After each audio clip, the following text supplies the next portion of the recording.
Spring is right around the corner, and for the Fargo-Moorhead real estate market, that means the busiest time of the year. If you're thinking of making a move this spring of either buying or selling a home or both, you need to start planning now. Because if you don't, you could end up losing out on your dream home, or you could end up losing out on tens of thousands of dollars when selling your home by losing your negotiating power. Let's make sure you get the most amount of money in your pocket at the end of the day and get into your dream home at the same time. By the way, I'm Zachsykorarealtor. I'm a real estate agent here in Fargo-Moorhead, and I've helped countless homeowners maximize their investment of selling their home. Today, I'm going to be sharing with you how you can prepare to make a move this spring. I'll be going over the market stats to see when the business picks up in the past years and how you can take advantage of that. Then I'll also be going over a little bit of how you can plan if you're buying or selling a home or both, and things you can do now to start making sure you're ready to go when the time is right. The first thing to know when making a move this spring in Fargo-Moorhead is to know the stats. I'm going to take a little breakdown of all the stats so you know when does the market actually start to pick up, when's the best time for me to get into the market when selling a home or buying a home. I'll be answering all these questions to make sure you stay informed and you can dominate this spring market. So this is the number of new properties that came on the market in Fargo, North Dakota. So we'll look at last year's stats and how they compare to how this year is going so far and what we can expect. So as we can see, December 2023, there was 36 new properties on the market in December, the lowest month out of the whole year. But then as we can look at this huge jump to January, February, March, and April, and those spring months. So as we can see, January is up to 124 from the last month where it was only 36. That's almost an increase of 100 new properties coming on the market. January is 124, February 140. So as you can see, right after December, right after the holidays are over, Christmas, New Year's, that's when the real estate market starts to really explode and it starts to grow. So you need to make sure you're prepared when you make a move in this market and you can infiltrate it at the right time. See, all the way to April. April is probably the busiest month, along with June, April, May, June, with 193 properties coming on the market. So that's so many more properties, especially compared to December when it was only like 36. So as you can think of that, you can think of how much more competition there is. And obviously, if you have more buyers in the market, there's going to be more opportunity for you to sell your home. But also, if there's more sellers in the market, you need to market your home and price it correctly to make your home seem like the obvious choice compared to the others on the market currently. This is the total number of properties on the market. So as we can see, January of this year is 228, March 246. So as we can see, as you'll see as we go through all these graphs, they all reflect each other. It's going to slow down in the winter months, December, November, a little bit into January, and then it's going to shoot up. That's where all the busyness comes in. It gets hectic, but you need to be prepared if you want to do this correctly. And if you are prepared, you can come out on top. You can get the best of both worlds, getting your dream home if you're buying a home, and maximizing your home and selling for top dollar and taking advantage of all that interest in your home. This is another very important graph, especially for people. Most of the time, if you're selling your current home, you're going to move up or move down, downsizing, upsizing, whatever it may be, you're going to move into your next home. So people are buying and selling at the same time. So with that, that's where this graph comes into play. This is the median days in market. So this is how long a home on average sits on the market. So you know kind of when you can expect your home to sell on average. Obviously, this can fluctuate based on pricing. Average for February 2024 was 50 days on market. Then we can see all the way to April where it was 28 days. Now, if you think about this, you think in a typical real estate transaction, there's going to be a 30 to 40 day close. And if the average days on market is 28, think of how quickly people are getting into homes, getting showings, and getting offers out in April, especially when you compare that back to February when it was 50 days. Now 50 is obviously still quick, but April 28, that's very, very quick. So you need to make sure you move quickly if you're buying a home. And when you're selling your home, you got to be ready to get out right away, let people come through and get those tours in, because you're going to be getting an offer on your home right away on average. Now, obviously, it always fluctuates depending on the situation, depending on the type of home you own and you're selling, depending on the type of home you're looking to get into. Maybe it's a condo, maybe it's a twin home, whatever it is. So that's where I come into play as a real estate agent. I help you. I know those different niches of the market to help make sure you can time out that move correctly if you're buying and selling at the same time. Get into your next home, get it for the best price possible for the situation, then also sell your home or condo or twin home or townhome or whatever it is for the most amount of money possible. But more importantly than that, sometimes to just make that move clean and efficient for you, to make sure you don't have two mortgages at the same time. That can be a horrible situation, and you're not homeless because that can happen too if you sell your home and then all of a sudden you can't find another home. So that's why you need to make sure you time up these correctly. You speak with someone like myself who is an expert in the area to help you make these moves match up. This is the list to sold ratio for properties. So this is important when selling your home to know how much money you could either, roll into your next home or just maybe as investment property, whatever it may be. This is an important number for that. We can see April of this year, well, last year after this video is posted, 99.42%.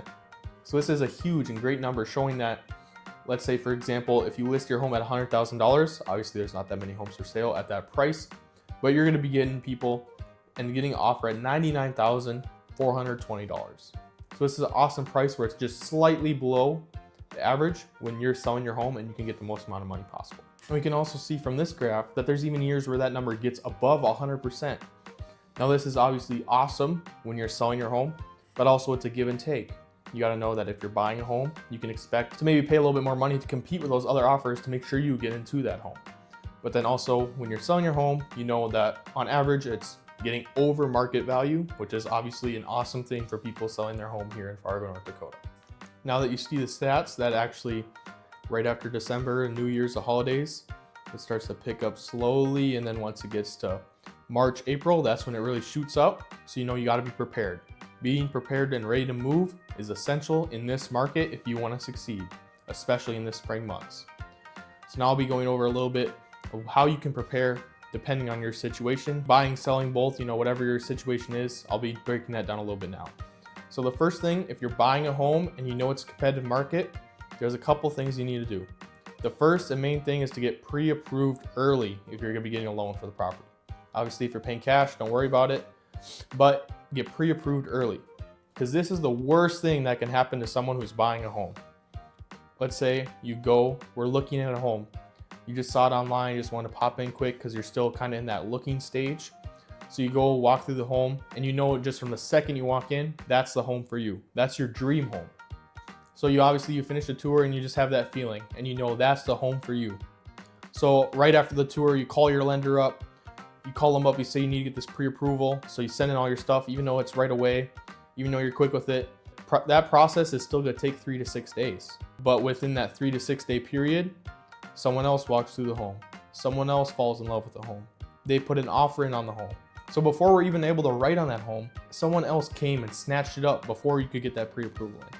Now you can write offers without a pre-approval, but we want to make sure we have that pre-approval to make your offer stronger, to stand out against competing offers, to make sure you do get into that dream home that once you walk through, you loved it. This is why it's important, even during that looking stage. Well, I know it's very important to know what's out there, the inventory, but when you do find that perfect home, it's important to act fast to make sure you get it and you can get the home you're looking for. In this market, it's very fast, just as we saw in the graphs before. There's a lot more homes being sold, a lot more homes coming on the market. So you need to make sure you move fast. Being prepared can make sure you come out on top at the end of the day and you don't lose out on your dream home. So another thing with buying is to just start looking early. It's okay, you don't need to look and purchase a home within the same week, write an offer on a home. Make sure you're looking early, looking online, looking at all the different resources, going out on house tours with your agent.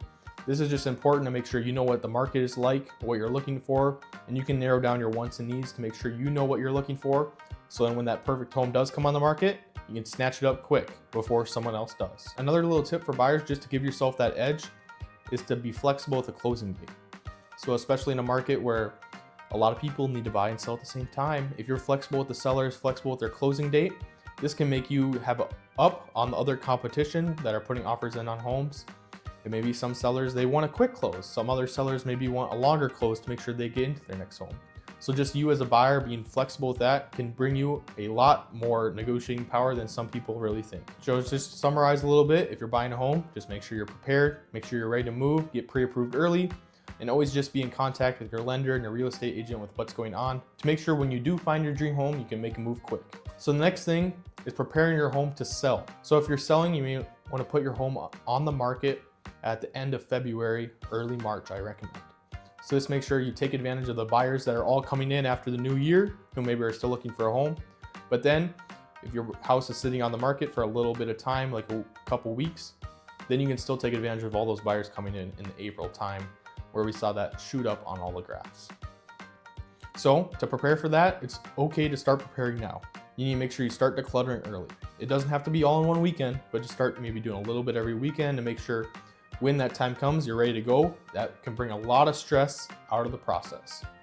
Then another thing is just keeping up with your landscaping, keeping up with your snow blowing in the winter, or depending on the seasons and depending on how early spring comes, just being ready to boost that curb appeal. Curb appeal is a huge thing. First thing people see about a home, having the landscaping done good, just making sure your home looks good from the outside as well as the inside.